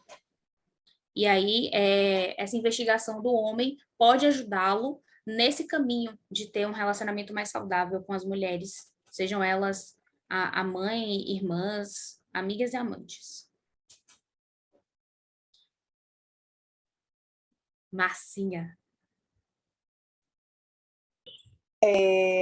Bom, eu vou retomar só para um aspecto que não é bem uma pergunta, mas eu acho que é um esclarecimento que é bem interessante a gente ter com relação à questão do karma para o Crowley, né? O karma, como palavra, talvez é significação, né? A palavra karma, significação. E o Crowley trabalha muito isso, sim, principalmente no tarot dele, quando ele vai trabalhar com a carta do ajustamento. Ele vai mudar o nome, inclusive, da carta de justiça para ajustamento, porque é a lei da ação e reação.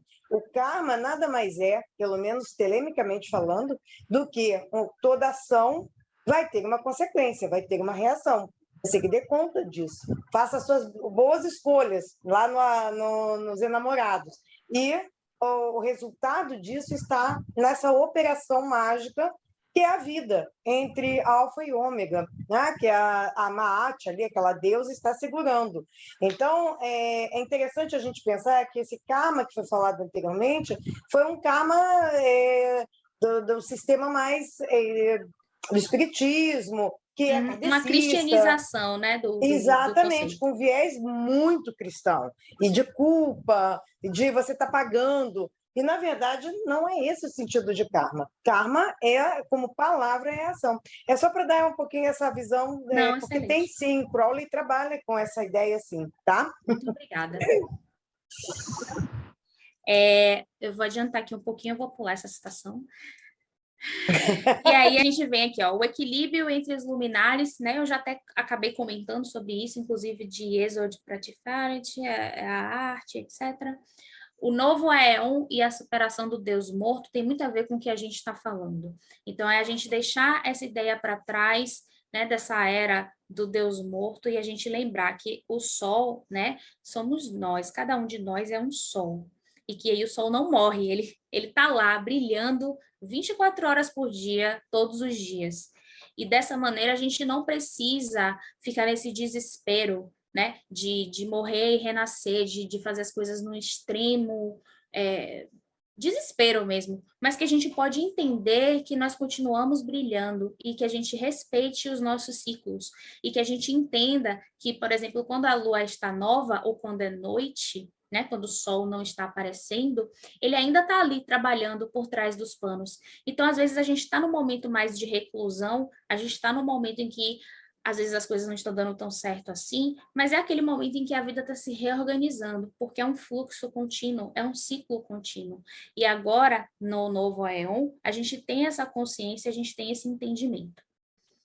E, mesmo na liberdade há limites, eu também já acabei falando sobre isso, né? Então, mesmo quando a gente prega a liberdade, como é o caso da lei de Telemann, a gente entende que essa liberdade ela tem limites. Porque se ela não tiver limites, ela se torna impossível, impraticável, né, socialmente um fiasco. E não é isso que a gente quer. A gente quer uma sociedade na qual o maior número de pessoas possível possa experimentar essa sensação de liberdade e de estar cumprindo sua grande missão.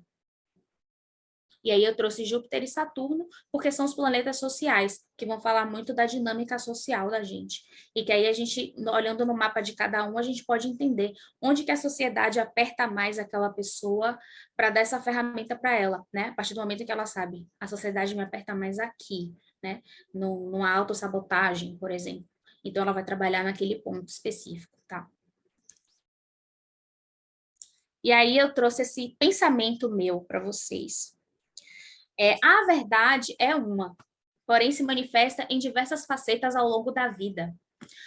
Não podemos esperar manifestar nossa verdadeira vontade sempre da mesma maneira. Ela é fluida, não em seu conceito e existência intrínseca, mas em sua adequação aos ciclos da vida do telemita em questão, né? Então, a verdadeira vontade ela é uma, mas ela flui junto com a vida, ela não é estática. Ela não vai te dar martelada na cabeça porque a vida mudou, porque a sociedade mudou.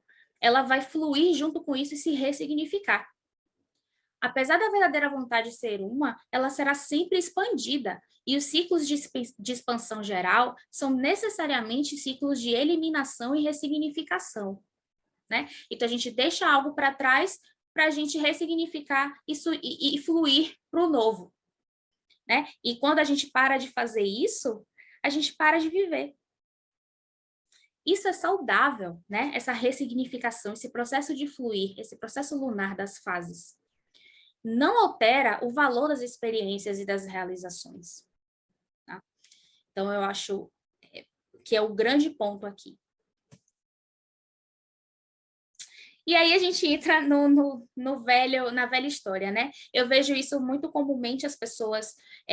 existe uma tendência, né, de um extremo discurso, leitura, leitura, leitura. Então, eu já li todos os 500 mil livros que existem, eu já fiz...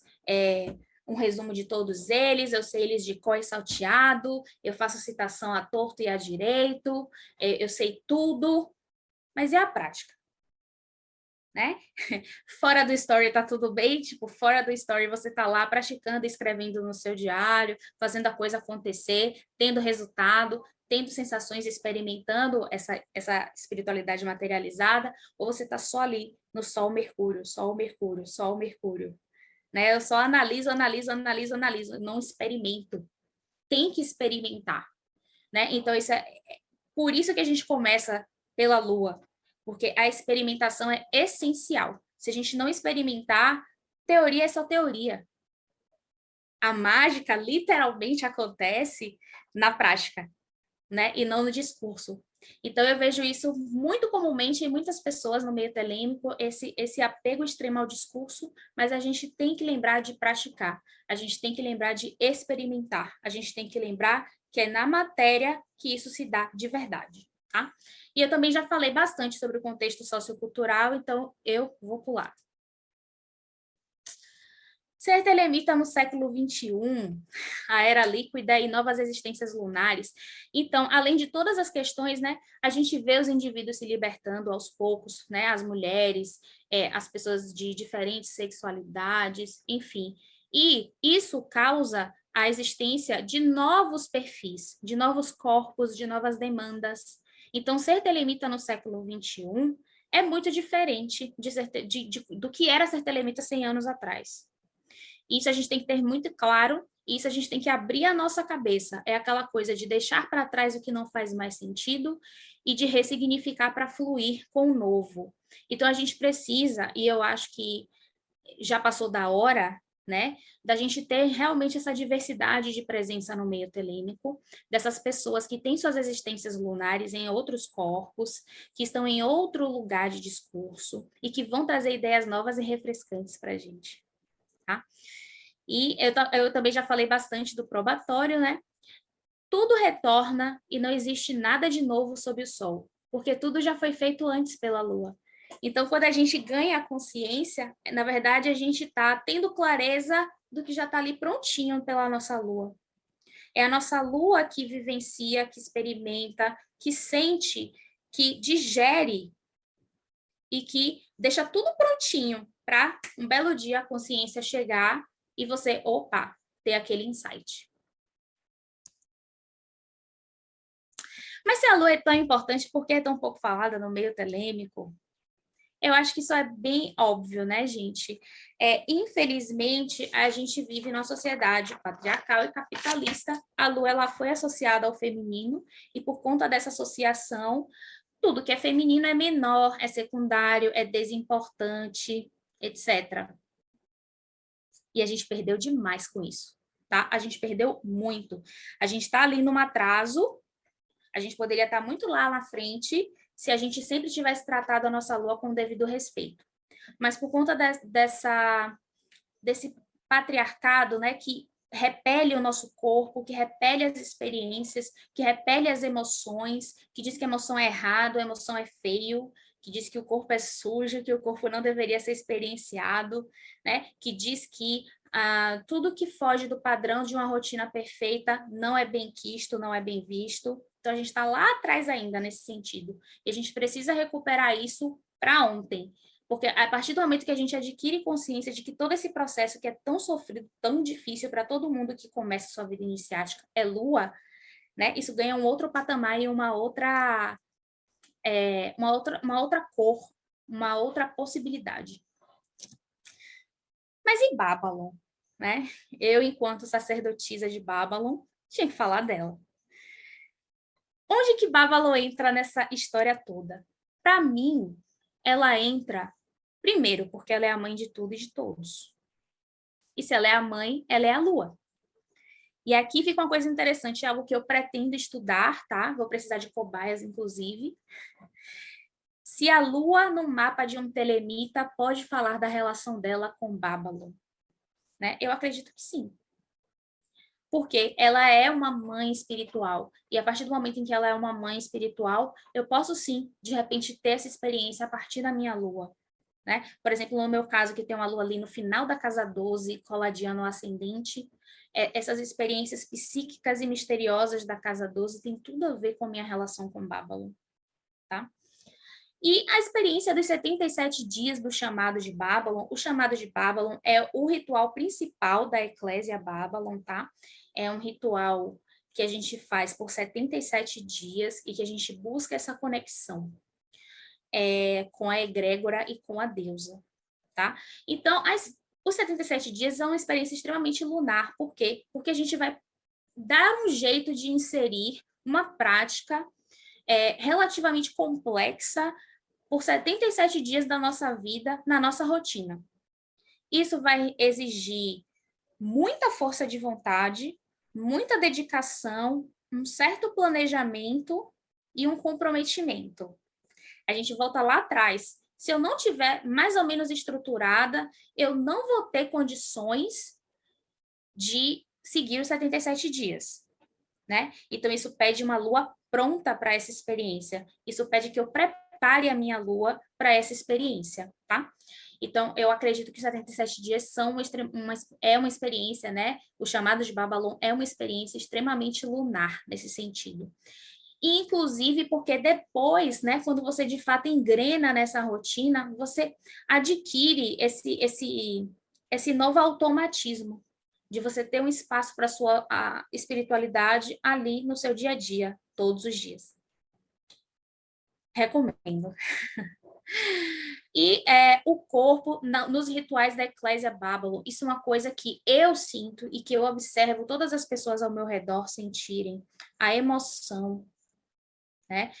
O físico mesmo, o tremor, o arrepio, o choro, né? Os relatos que as pessoas escrevem para a gente são lindíssimos. As nossas experiências. Então, é tudo muito físico, né? Babylon, ela se mostra, ela é muito generosa, ela se mostra e a gente sente. E é extremamente intenso e transformador, né? Eu sempre me emociono muito nos rituais da Eclésia. E isso é muito lua. E é você se permitir também sentir, né? Que às vezes é difícil, a gente bloqueia.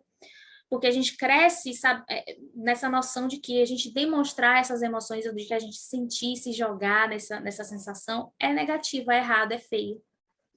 Então, né, a gente precisa se permitir esse lugar de experiência, tá? E aí eu trouxe um pedacinho do credo da Eclésia Babylon, e eu conheço uma terra, a mãe de todos nós, em um ventre onde todos somos gerados e para onde todos deveremos retornar. Mistério do mistério Babylon. Tal qual a lua, ainda muito misteriosa, que mexe tanto com a gente, né, que tem esse poder tão grande sobre nós, também assim é a deusa. E aí eu trouxe uma citação, esse livro é excelente também, tá? Eu recomendo demais. A Prostituta Sagrada. A iniciada não se encontra em estado crescente de exaltação do ego, mas traz os mistérios no fundo de sua alma. É a mulher transformada, pronta para passar o mundo exterior em plena consciência de sua profunda força interior. Então, eu acredito que é esse o poder de Babylon, principalmente para as mulheres, mas para todos. De trazer esse poder pessoal à tona, né? E de ser essa força que nos torna fortes também. E é só a gente se permitir essa experiência. E aí é muito bonito que a Eclésia pede para aqueles que querem ser membros da comunidade um trabalho inspirado, um trabalho lunar. Né? É muito comum a gente ver em Telemann trabalhos solares, né? Uma dissertação, um diário, um relatório, um estudo, uma análise, uma prova. E na Eclésia é lua. Na Eclésia você tem que se inspirar e produzir um trabalho. Ou você tem que receber essa inspiração da deusa e produzir um trabalho. Então, é o aspecto lunar realmente vindo à tona. Como começar a investigação lunar, né? Primeiro passo é o mapa astral. Você pode fazer o seu mapa, e aí, olha só. Você vai observar a sua lua, onde ela está, em qual casa. Quais são os aspectos, ou seja, com quais planetas ela está conversando? Qual que é o elemento? É ar, água, terra ou fogo? E aí, você já vai ter os primeiros insights. Agora, se você puder investir numa consulta, com o astrólogo você também consegue ver a lua progredida e a fase da lua. E aí, assim, a gente tem a lua progredida, ou seja, a lua ela vai andando os grauzinhos do nosso mapa. E ela anda todo o zodíaco por volta de 27 anos. Então, a gente vai viver todas as fases da Lua, né? Em que a gente vai começando os projetos, aí chega ao apogeu, aí aquele ciclo vai se encerrando, aí a gente vai se preparando para iniciar uma outra coisa. E aí, se você sabe em qual momento você está, você consegue não ser pego de surpresa, fazer planos melhores, né? Se você está numa fase minguante, né, numa casa sobre carreira, você não vai investir tudo num novo negócio. Você vai ser um pouco mais prudente, né? E você vai observar ali o que seu mapa está te oferecendo de escolha. E a mesma coisa espiritualidade, né? Se você está numa fase crescente de espiritualidade, você vai se propor realmente a se jogar naquela experiência, aproveitar o momento, não deixar ele passar incólume, porque depois, quando chegar na fase crescente, depois de alguns anos, na fase crescente, desculpa, na fase minguante, né? Depois de alguns anos, você vai passar por uma fase na qual você vai se questionar, abandonar algumas coisas e se preparar para começar a adotar outras para continuar o seu ciclo. Pois não. Só para ver se eu entendi direitinho. Essa parte da lua progredida são ciclos de 27 anos e você divide em 4 e cada quarto é uma fase da lua? Isso, a partir da sua lua natal também, tá? Porque a lua progredida é uma técnica de previsão. Então, é como a gente vai ver o seu futuro, né? E a lua natal é aquela coisa que vai valer por toda a sua vida. É como a Titi Vidal, que é uma astróloga muito legal, ela falou numa palestra, tudo que a gente vive está no mapa, mas nem tudo que está no mapa a gente vive. Então, tem essa brincadeira aí. Thales? Mais elogios aqui no chat. Pessoas elogiando aqui a sua exposição. Ricardo perguntou, a Thaís comentou assim, Bárbara atende como astróloga. Ricardo, no finalzinho, a Bárbara vai mandar os contatos dela aqui. A Verônica perguntou, mas essa rota lunar começa com o nascimento? Sim, e pode começar antes, tá? A depender do mapa. Se, por exemplo, aconteceu um eclipse alguns dias antes da pessoa nascer, começa antes do nascimento. Existem técnicas específicas para isso. E a Paula perguntou, é recomendável para quem não conhece sobre Telemann e Babylon, mas sabe ser uma pessoa extremamente lunar, ter um primeiro contato através da praxis dos 77 dias? Sim, você pode ler o livro de Babylon, ler o livro da lei, né? Procurar a gente na Eclésia, no chat da Eclésia, conversar um pouco, trocar uma ideia, dar uma pesquisadinha sobre a deusa, entender melhor, observar, ler o ritual, ver se você se identifica com ele. E eu acho, sim, que pode ser uma excelente porta de entrada. E aí, olha só, uma dica para vocês. A Lua nos elementos, tá? Eu não vou falar dos 12 signos, porque, meu Deus, não tem condição, né? Imagina. Mas aqui eu dou uma dica para vocês, tá? A Lua nos Bárbara, depois a elementos. gente te chama, aí você vem de novo e fala da Lua nos 12 signos. Não tem problema, não. Tá certo. Mas só para dar uma dica, um primeiro insight para vocês, essas ideias eu tirei do Stephen Arroyo e da Titi Vidal, tá? Então, a Lua nos elementos, a Lua no signo de fogo, Sagitário, Leão, Áries. Precisam de autonomia e sentem-se bem expressando confiança e força. Luas nos signos de terra, Virgem, Capricórnio e Touro. Precisam de segurança e praticidade, sentem-se bem sendo produtivos e atingindo metas. A Lua em signos de ar, Gêmeos, Libra e Aquário. Precisam de comunicação e interação e sentem-se bem exprimindo ideias e socializando. E a Lua em signos de água, Câncer, Escorpião e... Gente, peixes. Câncer, Escorpião e Peixes precisam se conectar afetivamente e sentem-se bem quando estão profundamente envolvidos. Então, aqui fica esse primeiro insight para vocês, né? A partir do elemento, o elemento é extremamente importante no caso da Lua.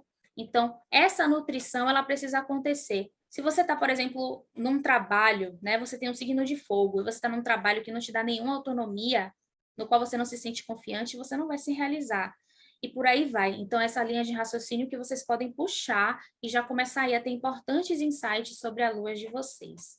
E que no caminho iniciático também vão fazer muita diferença. Porque, por exemplo, eu com minha Lua num signo de ar, preciso interagir com as pessoas. Então, apesar de estar ali num caminho solitário, como é o da Astroagente, em que a gente interage com poucas pessoas, né, só com o nosso instrutor, eu estou na Eclésia, em que eu socializo com muita gente, então eu encontro esses casamentos que eu vou promovendo na minha vida e que alimentam essa minha Lua e demais aspectos do meu mapa. E aí vocês podem fazer a mesma coisa. E por hoje é tudo isso. Muito obrigada pela oportunidade, eu espero que tenha sido útil, que tenha trazido algum tipo de informação transformadora ou auxiliar na vida de vocês, tá? Muito obrigada mesmo. Aqui algumas referências. Prontinho. Fantástico. Foi sensacional. Tem o Robson já batendo palma, né? Levantar a pergunta. Ô, Bárbara, foi maravilhosa a tua palestra. O Vinícius está perguntando que dia que vai começar o chamado de Babylon esse ano. Esse acho que o Thales responde, porque não tem um dia, não é? O chamado ele é um rito individual, então você pode começar em qualquer lua nova. De vez em quando, assim, por ano, no ano, às vezes a gente até combina de fazer alguma execução, mas qualquer pessoa pode fazer a qualquer momento, só esperar uma... Eu joguei no chat aí as instruções, tem um vídeo de exemplo, qualquer lua nova você pode fazer e começar. Então, fantástico. Eu vou começar, então, as considerações finais de trás para frente para a gente fechar aí a egrégora, né? Então, diretamente do Rio de Janeiro, né? Você não está na Argentina agora, né? Você veio para cá para ter netinha. Márcia, você abre as suas considerações finais e Bom, eu estou assim embasbacada com o saber da Bárbara. E não só o saber, mas o saber transmitir, porque eu acho isso uma dádiva, né? É um dom. Você sabe conhecer e poder passar. E Bárbara tem isso espetacularmente. Além do conteúdo, ela contagia, né? Eu estou aqui assim totalmente envolvida com a palestra dela. E como eu falei logo no início, eu queria saber sobre a Iglesia, né? E é uma coisa que foi falado bastante sobre as mulheres, e a gente em Telema tem poucas mulheres mesmo. Eu sou da velha guarda, super velha guarda, e então na minha época tinham menos ainda. Agora tem essa renovação e a Iglesia é uma surpresa muito positiva para mim.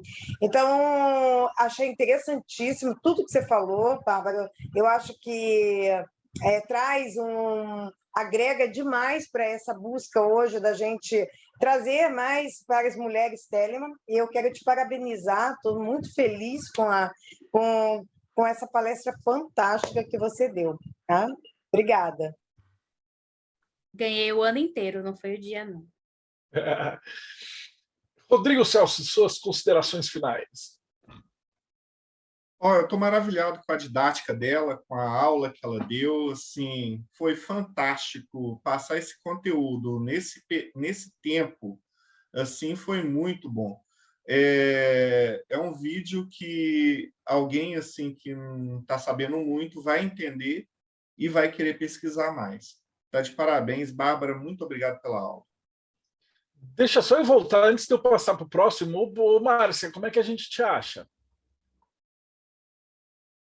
Pois é, me acha no Instagram, é marcia.tarotcrowley.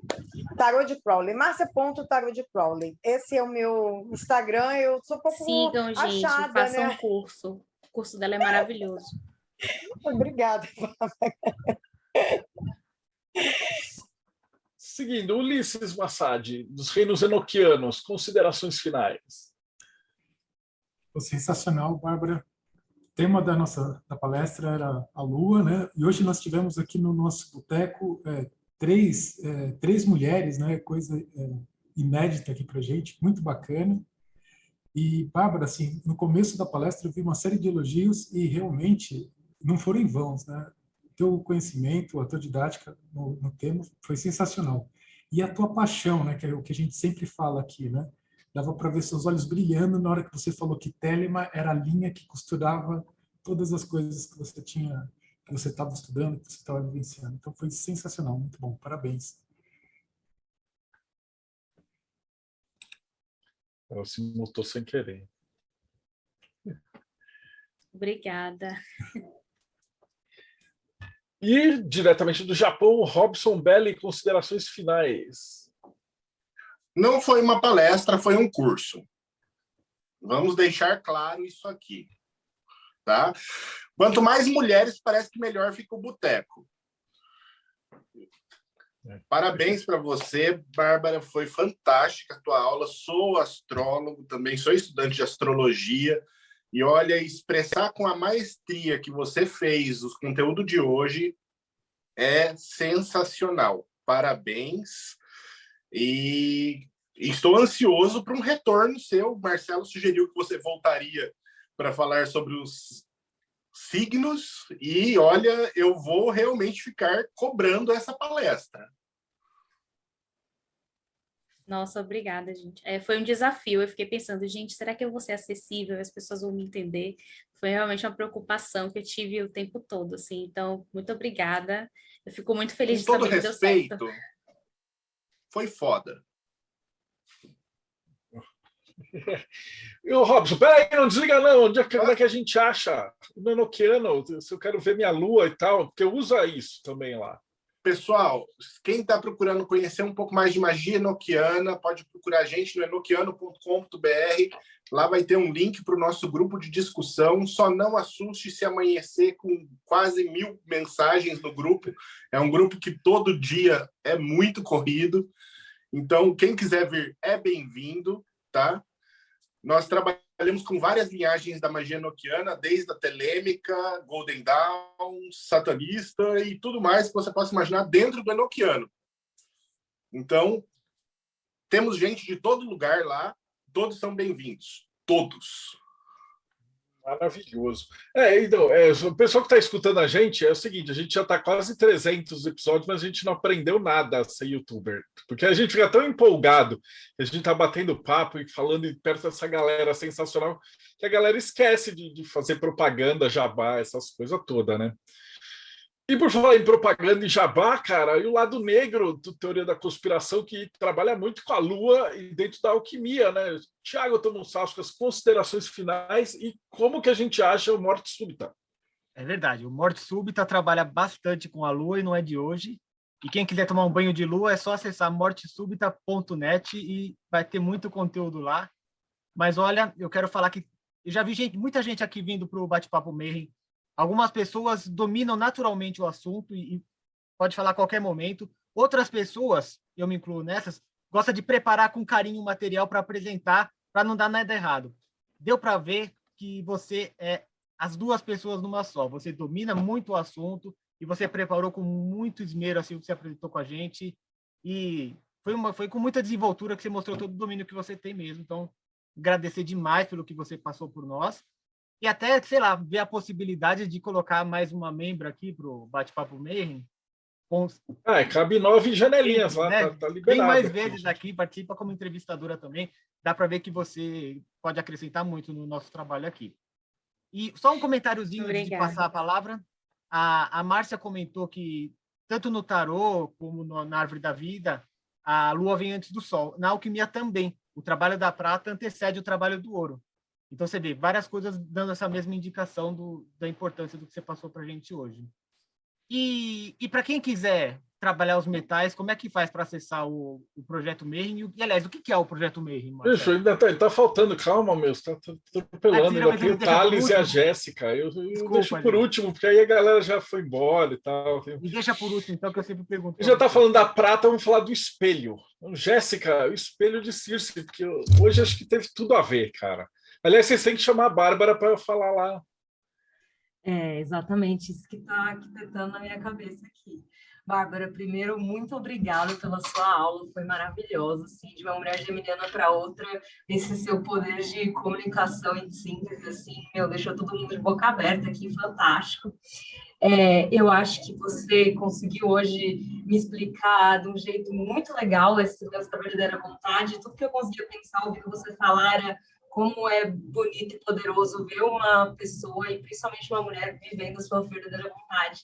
Então, para mim, eu acho que é um privilégio ver você vivendo isso e ver como isso brilha seu olho, como isso traz tantos frutos para nós que estamos aqui, né? Só consumindo esse seu caminho aí que você está seguindo. Então, eu acho que isso tem um poder gigantesco, tem alguma coisa que pode mudar o mundo, com certeza é mais mulheres vivendo a verdadeira vontade, né? Que eu acho que a gente está precisando fazer esse jogo virar aí. Então, obrigada por entrar aqui no time e, com certeza absoluta, a gente pode conversar. Se você puder vir conversar com a gente, com as meninas do Espelho, eu acho que elas vão amar conhecer você e ouvir tudo que você tem para dizer sobre os seus estudos aí, suas aventuras. Obrigada. Já quero. Me chama. Tá vendo? A Jéssica também se empolga, ela esquece de falar do espelho. Tá cheio de mulher assistindo hoje e ela não falou nem o que é o espelho e nem como é que acha o espelho. Tá vendo? Não sou só eu. É verdade, poxa. O Espelho é uma comunidade de muitas mulheres, né? Criada por mulheres, apoiada por mulheres, mas tem espaço para todo mundo, homens também. A gente realiza encontros, a gente faz conteúdo, a gente está todo mundo ali junto, cada um de práticas diferentes, mas todo mundo focado no seu crescimento individual, da sua espiritualidade, né? E a gente vai fazendo esse trabalho junto aí. A gente está se reunindo uma vez a cada 15 dias, de domingo à noite, às 19 horas, e para saber mais sobre todo o nosso trabalho, ver os nossos artigos, as nossas produções, se inscrever para os nossos eventos, é só acessar www.espelhodecirce.com.br. Agora sim. E a gente, para finalizar, Thales Azevedo, fala um pouquinho mais da Eclésia. Parabenizar, né, de ter feito essa ponte de trazer a Bárbara aqui hoje. Né? Cara, são poucos os bate-papos que eu vejo esse chat rolar tanto com elogio que não vi hoje, hein? Rapaz, o bicho rolava aqui para baixo, que ia ver elogio, caraca, aí. Assim, não tem o que dizer, a galera. O povo já disse, cara, sensacional. Sensacional. Bárbara, muitíssimo obrigado. Foi sensacional essa aula. E para quem assim não conhece, além de seguir todo mundo aqui que já falou, pô, seguiu o Morte Súbita, seguiu o Enoquiano, seguiu o Espelho de Circe, seguiu a Márcia, que, como a Bárbara falou, é fantástico. E quem quiser seguir também o Eclésia Bárbara, é só entrar no 4G Sanctuary. Mas me veio à mente uma coisa. Bárbara, e quem quiser te seguir, como é que faz? A pergunta mais importante, né? Então, gente, eu tenho um Instagram, no momento eu estou trabalhando mais com o Instagram mesmo, que eu não dou conta de ter mais de uma rede social, e o meu perfil é vesta.nox, né? Eu misturei os meus motos mágicos, o Vesta, que é o meu nome de sacerdotisa da Eclésia, Shin Vesta, e o Nox, que é do meu nome, do meu moto mágico de probacionista da Astroagente. Eu misturei os dois, então vesta.nox. Me sigam lá, me mandem mensagem, eu sempre respondo todo mundo, eu adoro interagir. Como eu falei, sou geminiana, então assim, interagir é comigo mesma. Lua em Libra. Então, gente, interação pura, falem comigo. Oh, maravilha. E hoje o pessoal assistindo, agradecer toda essa galera nova. Essa fase nova eu acho que está maravilhosa. Assim, agora que tem uma galera perguntando, os caras fazem pergunta muito melhor que a minha, e agora está ficando um negócio fora de proporção. Que acho que é o que a Bárbara falou. Eu estava tendo várias explosões aqui, que a gente começou tipo, na pandemia, que não tinha o que fazer. E aí a gente tinha que entrevistar a galera e comecei a chamar meus amigos, mas eu só conheço cara de ordem iniciática. Daí a gente foi juntando, o Ulisses começou a trazer a galera da Rosa Cruz, depois o Thiago foi trazendo os caras da alquimia, daí a gente foi trazendo tarólogo, cartomante, astrólogo, expandiu, entrou o espelho de Circe, e agora a gente tem tipo uma mesa redonda da galera, e é uns caras que sabem o que está perguntando, e a gente traz uns convidados que sabem o que está respondendo, então ficou um negócio maravilhoso, né? E o Projeto Mayhem, para quem está assistindo, é tudo isso. A gente era uma galera curiosa, a gente decidiu investir. Ele tem uma parte que é financiada via Catarse, por quê? Porque um monte dessa galera que vocês estão assistindo, eles produzem material em blog, né? O Thiago, o Ulisses, o Robson, o Thales, a Jéssica, a Pri, a Kati, e isso fica num blog. Então chega uma hora que o cara fala assim: eu quero referenciar o seu trabalho. Eles falam, é tipo geocities.blogspot.com. E aí a gente teve uma ideia, quando a gente fez os livros sagrados de Telema, com o Alexandrino, com a galera da Ordem Saturni, a gente viu que o pessoal da Alemanha, de 1920, se juntava e fazia periódicos com os melhores textos. Então o Projeto Mayhem, basicamente, hoje, ele tenta juntar uma galera para pagar, para a gente imprimir, e a cada 3 meses pega os melhores textos feitos e publica com ISBN, com tudo bonitinho. Então você vai tendo ali um compêndio de aulas, né? E além de tudo, quando sobra grana, a gente faz esses bate-papos, disponibiliza no YouTube. Então, se você está vendo a primeira entrevista, saiba que essa é a entrevista número 291. Então tem 290 entrevistas. Inclusive tem entrevista com a Márcia Seabra, com o Robson, com o Ulisses, com o Thiago, com o Thales. Então, de todos os assuntos que você puder imaginar, né? Esse é o espírito do Projeto Mayhem. E é projetomayhem.com.br ou catarse.tdc, para quem estiver interessado em adquirir os compêndios, as revistas e tudo mais. E ajudar a gente também a pagar o Léo, que depois transforma isso daqui num áudio, aí vai para o Spotify, aí tem outro pessoal que está fazendo cortes, então a gente está espalhando aí o conhecimento mágico. Obrigado, Bárbara, foi fantástico, maravilhoso, com certeza você vai voltar aqui. Eu que agradeço, eu fiquei muito feliz com a oportunidade e que bom que eu consegui trazer algo que foi útil, né? Essa é sempre a minha grande missão. Eu realmente acho que ensinar tem a ver com minha verdadeira vontade, não é à toa que eu já tenho muito tempo de sala de aula também, e eu fiquei muito feliz mesmo, né? Telema realmente veio para abrir portas e transformar minha vida. Então, isso só tenho a agradecer, muito obrigada, e 93. Maravilhoso. E para você que acompanha a gente, depois, antigamente eu esquecia, mas agora que tem o Thiago é super organizado, o Rodrigo, então só se olhar aqui embaixo vai estar todos os links que a galera falou, estão aqui na descrição do vídeo. Então, não esquece, segue o canal, aperta o sininho lá para você não perder as próximas entrevistas, e a gente se vê aí de novo no próximo Bate-Papo Mayhem.